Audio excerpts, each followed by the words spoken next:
Il est devenu le symbole du renouveau de la Côte d'Ivoire.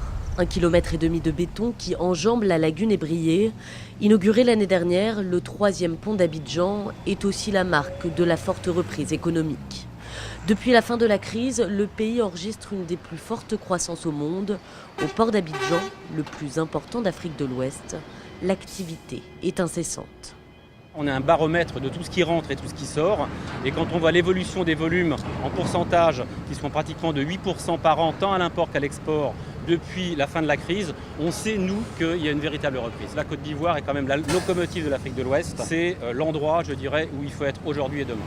Avec quelques 20 000 nouvelles entreprises en 3 ans, le gouvernement revendique la création d'1 300 000 emplois. Des réussites dont beaucoup continuent pourtant à se sentir exclus. Certains quartiers, parmi les plus pauvres, ont été détruits, leurs habitants délogés. La zone était jugée à risque d'inondation, trop dangereuse.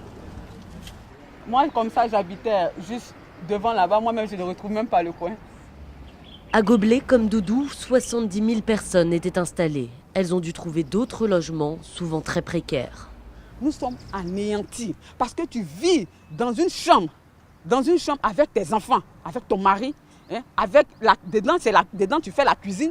Dedans, tu reçois tes visiteurs. Mais tu ne peux pas dire que tu vis mieux.